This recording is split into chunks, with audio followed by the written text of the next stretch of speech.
It's dedicated to a nameless dog that in the 1900s in UCL it was dissected alive in front of medical students. It caused a huge scandal, and called the Little Brown Dog Affair. Brown Dog Affair, yeah. And on one side, sort of scientists and medical kind of professionals, it was about progress and learning about science. And on the other side, anti-vivisectionists and Swedish feminists, suffragettes, unionists said it was just cruel. A statue was erected in the sort of 1910s in Battersea Park, and it was repeatedly vandalised and taken away and melted down. And then eventually in the 1980s, a statue was put up again in Battersea Park about this little brown dog. So we're going to talk about this little brown dog.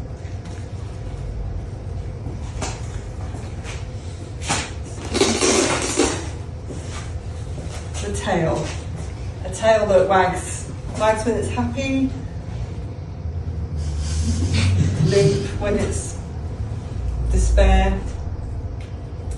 So if you don't have your tail, can you still show me how you feel? If you can't show me how you feel, do you feel? Maybe no tail means no happiness, no excitement, no joy. But then maybe no tail means no sadness and no worry and no pain.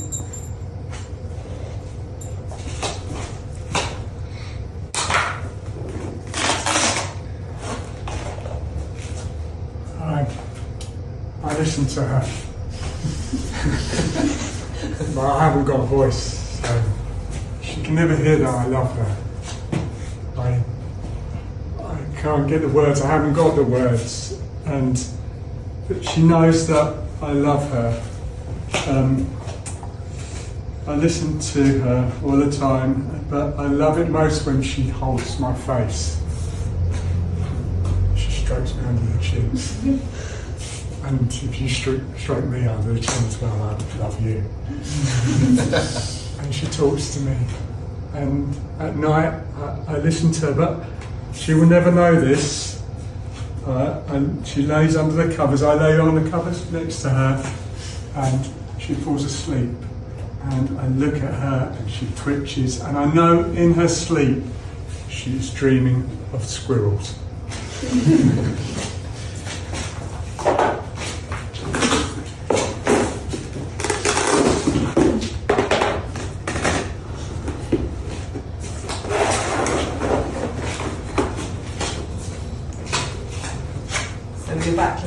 With your back legs, you used to stand tall.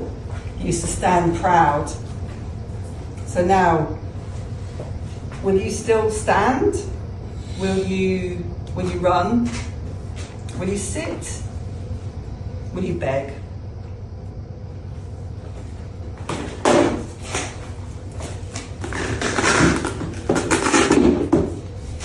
Every morning we go for a walk. We call it the spoon. You must all go for walks and you must say which direction we're going in, but we call it the spoon.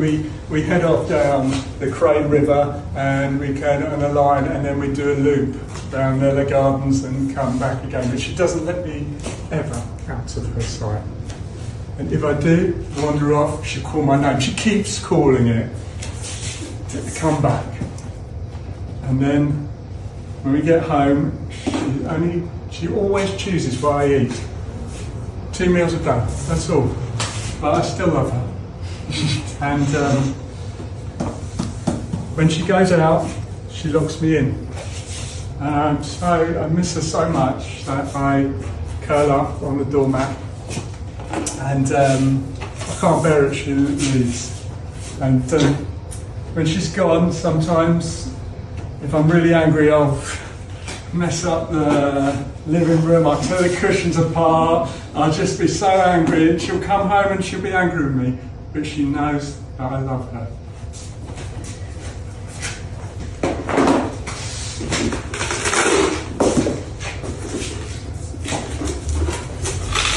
Oh. So you're nearly gone now. taken your body, I've taken your blood, I'm disassembling you, I'm dissecting you, I'm packaging you up and I'm sending you away. All those organs, all that system that was so vital and invisible to you, I'm decommissioning it. You're nearly gone now.